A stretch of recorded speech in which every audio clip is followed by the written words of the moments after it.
हाय नमस्कार दोस्तों, कैसे हैं आप सभी। उम्मीद करते हैं बहुत अच्छे होंगे और अच्छे से पढ़ाई चल रहा होगा। आज हम लोग 10th क्लास का फर्स्ट चैप्टर पढ़ेंगे, इतिहास का।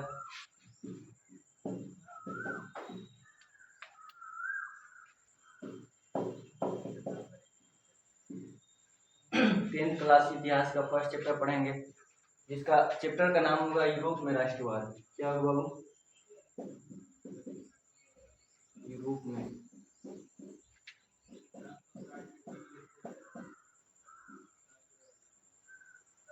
चैप्टर का नाम होगा यूरोप में राष्ट्रवाद। बाबू, यूरोप में राष्ट्रवाद, इस चैप्टर का मतलब से समझो, इसका जो अर्थ निकल रहा है, क्या निकल रहा है। यूरोप एक महादेश है। यूरोप क्या है बाबू? एक महादेश है।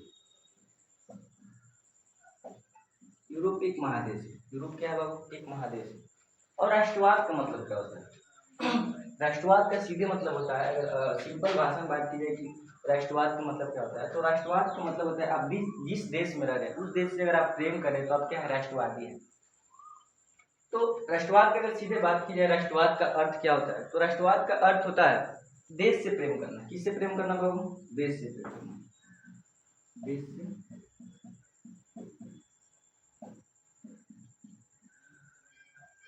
राष्ट्रवाद का मतलब है देश से प्रेम करना।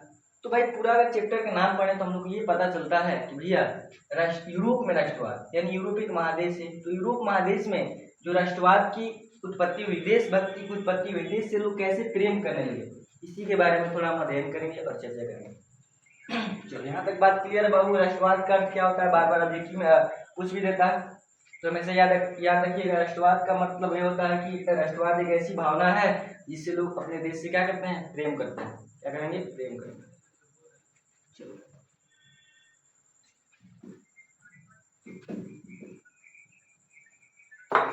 अगर राष्ट्रवाद की बात करें, यूरोप में राष्ट्रवाद की बात करें, यूरोप में राष्ट्रवाद की बात करें बाबू, यूरोप में राष्ट्रवाद की जो शुरुआत है, यूरोप में राष्ट्रवाद की शुरुआत सबसे पहले कहाँ से हुई थी बाबू? फ्रांस से हुआ था। कहाँ से हुआ था बाबू? फ्रांस से हुआ था। यूरोप में राष्ट्रवाद का शुरुआत सबसे पहले फ्रांस में पड़ी। फ्रांस से शुरुआत हुआ, फ्रांस की क्रांति से शुरुआत हुई यूरोप में राष्ट्रवाद। फ्रांस भी एक यूरोप का कंट्री हुआ करता है, और इसी फ्रांस से क्या हुआ बाबू? सबसे पहले इसी फ्रांस से क्रांति का लहर दौड़ा, और इसी क्रांति के लहर ने क्या किया? यूरोप में राष्ट्रवाद की भावना को जगाया। यहाँ तक बात क्लियर है। चलो, अब देखते हैं यूरोप में राष्ट्रवाद कैसे बढ़ा, यूरोप में क्रांति कैसे हुई। तो अगर बात करें यूरोप फ्रांस की क्रांति की, फ्रांस की क्रांति की अगर बात करें बाबू,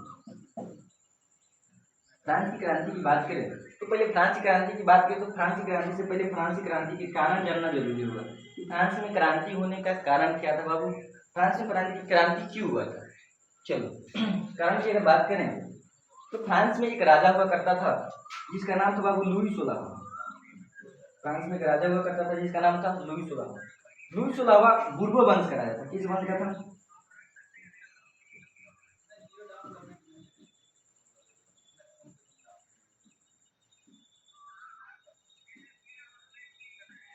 आपसे प्रश्न करेगा कि जो लुई 16 था, लुई 16 किस वंश का राजा था, तो कहेंगे भैया जो लुई 16 था, लुई 16 एक बुर्बो वंश का राजा हुआ करता था। और जो फ्रांस में जो राजनीतिक कारण थी बाबू, जो फ्रांस में राजनीतिक कारण थी,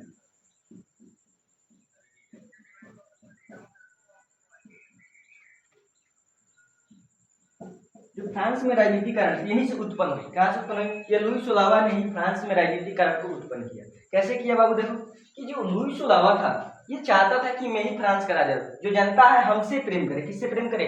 राजा से प्रेम करे, देश से प्रेम ना करे।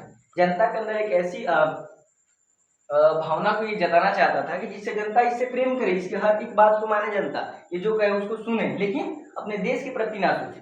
ये जो लुई 16 था बहुत मतलब देखा जाए तो बहुत प्रतिक्रियावादी शासक था, जनता की भलाई के बारे में नहीं सोचता था। जनता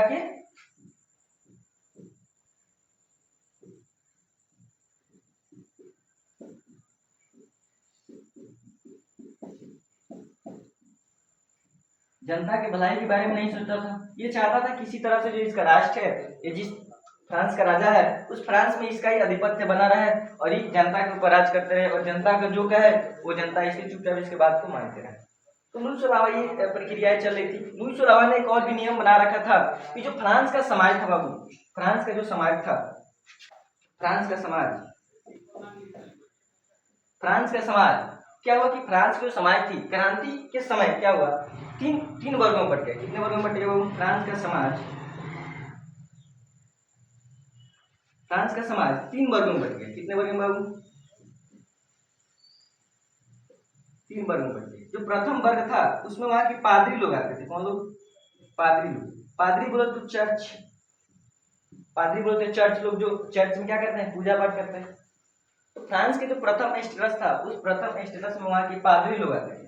जो फ्रांस का दूसरा स्टेटस था बाबू, फ्रांस के जो दूसरा स्टेटस था, दूसरे स्टेटस में फ्रांस के कुलीन वर्ग के लोग आते थे। कौन लोग आते थे बाबू? कुलीन लोग आते थे। कुलीन वर्ग के लोग आते थे। जो वहां के जमींदार हुआ करते थे, क्या थे बाबू? वहां के जमींदार थे, वहां के जमींदार थे, सैनिक में रहा करते थे। ये लोग राजा के मतलब समीप रहा करते थे। किसके समीप बाबू? राजा के समीप। ये लोग राजा से सटा हुआ करते थे। तो जो राजा था लुई सुलावा कहता है कि भाई हम ये प्रथम जो दो स्टेटस है, एक पहले का बात जो यहाँ तीसरा स्टेटस था, जो तीसरा स्टेटस था, इस स्टेटस में वहां के किसान लोग आते थे बाबू, जो छोटे मोटे किसान थे, वहां के जो छोटे मोटे किसान थे,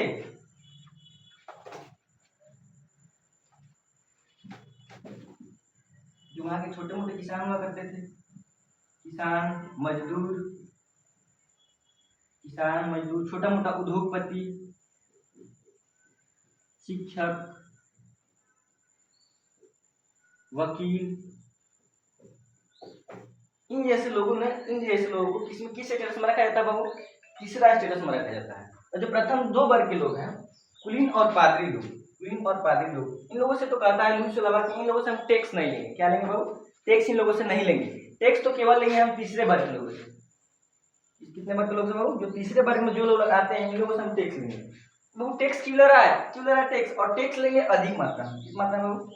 अधिक मात्रा में टैक्स लेंगे, और बहुत अधिक मात्रा में टैक्स लेंगे। क्यों लेंगे? क्योंकि फ्रांस के ऊपर जब ये लुई सुलावा फ्रांस में राजा बनता है तो फ्रांस में उस समय राजकोष खाली रहता है। फ्रांस के अंदर कोई अधिक संपत्ति नहीं रहती है।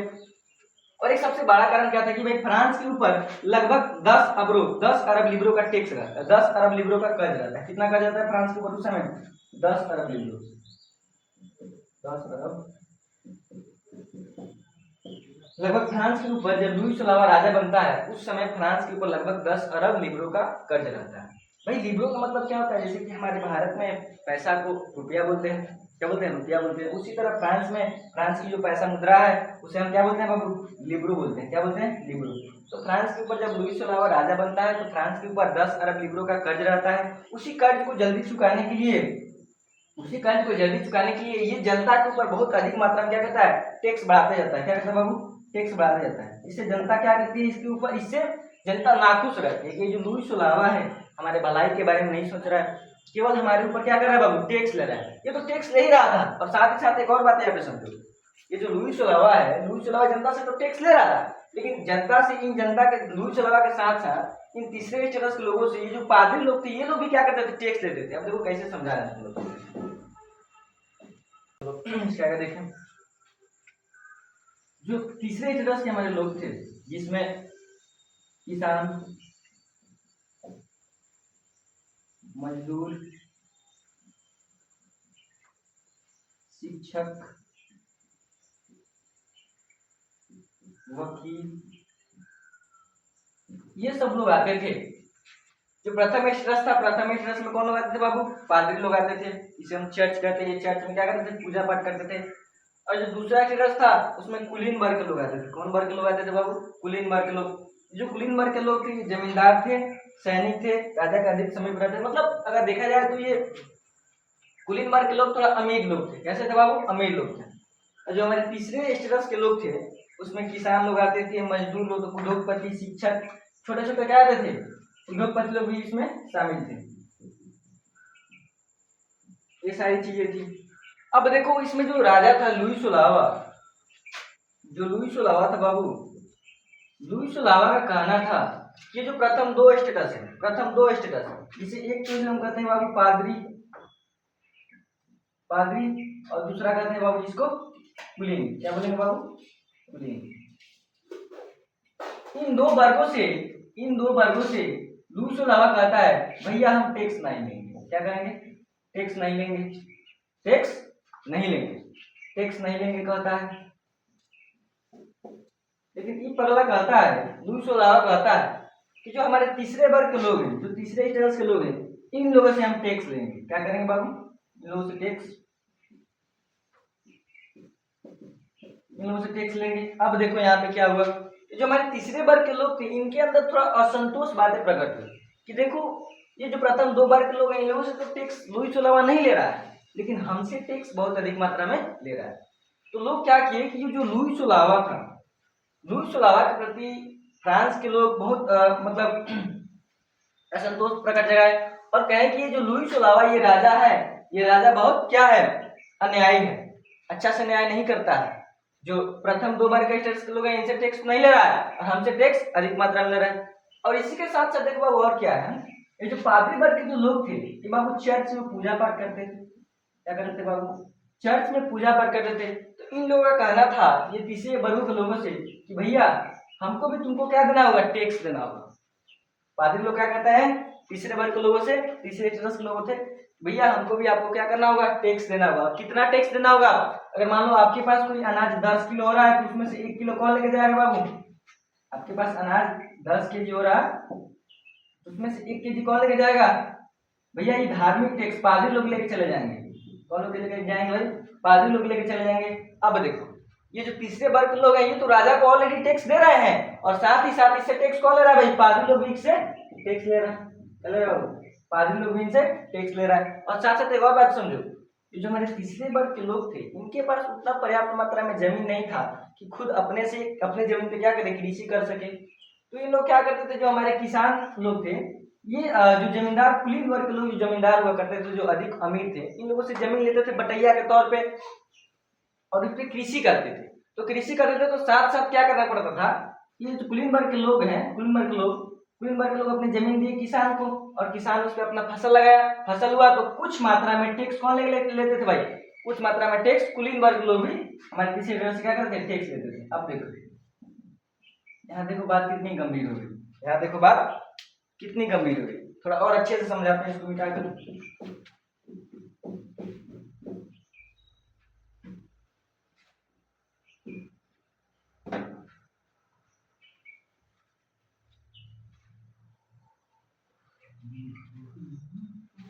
अब देखो जो हमारे तीसरे वर्ग के लोग थे बाबू, जिसमें किसान लोग आते थे, बात का एकदम अच्छे से समझना, किसान, वकील, मजदूर, शिक्षक इत्यादि, ये लोग जो लोग थे बाबू तीसरे स्टेटस में लोग आते थे। अब इनसे टैक्स बहुत मात्रा में लिया जा, मतलब वहाँ के जो राजा थे टैक्स बहुत अधिक मात्रा में ले रहे थे। जैसे कि अगर बात करें वहाँ के जो राजा था लुई सोलावा, वहाँ के जो राजा था बाबू लुई सोलावा, लुई सोलावा वो भी इनसे बहुत अधिक मात्रा में क्या लेता था बाबू? टैक्स लेता था, टैक्स लेता था।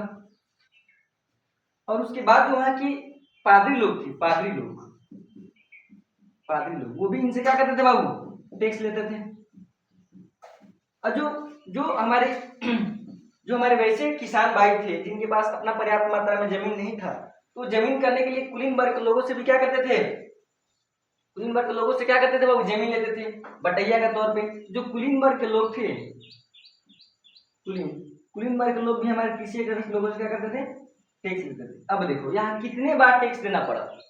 एक तो हमारे जो तीसरे वर्ग के लोग हो तो राजा को टैक्स देवे करते हैं, साथ साथ धार्मिक टैक्स भी देते हैं और साथ साथ जो बटैया के तौर पे जमीन रख रहे हैं, जोत रहे हैं, अपना खेती बाड़ी कर रहे हैं, उसके तौर पे भी टैक्स दे रहे हैं। तो यहाँ पे जो हमारी जनता है, जो तीसरे स्टेटस के लोग हैं, इनको बहुत असुविधा हो रही थी। इनके पास पर्याप्त मात्रा में कोई मतलब चीज नहीं बच पाता था जिससे कि अपना जीवन गुजारा अच्छे से कर सके। तो क्या हुआ कि ये लोग राजा के खिलाफ आवाज उठाना शुरू कर दी कि नहीं, आप जो ऐसा कर रहे हैं ये कहीं ना कहीं सही नहीं है, हमारे ऊपर समानता लाइए, या तो तीनों आदमी से टैक्स लीजिए या तो हम केवल आप ही को टैक्स देंगे, इन दोनों आदमी को टैक्स नहीं देंगे। यहाँ की जनता ही मांग करती है। लेकिन जो राजा लुई सोलावा था ये लगातार लोगों के ऊपर और टैक्स बढ़ाते जाता था। क्या कहता था बाबू? बढ़ाया जाता था। एक और बात, जो राजा टैक्स लेता था, ये हमारे तीसरे वर्ग के लोगों से, उस टैक्स को टाइल करते थे। क्या करते थे? टाइल।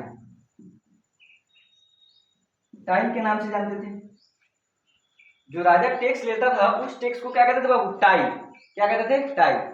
और जो धार्मिक टैक्स था, जो राजा, जो तीसरे तरह से धार्मिक टैक्स जो लोग लेते थे, धार्मिक टैक्स जो पादरी लोग, हमारे तीसरे वर्ग के लोग जो धार्मिक टैक्स पादरी लोग को देते थे, उस टैक्स को टाइल कहते थे बाबू। टाइल क्या कहते थे?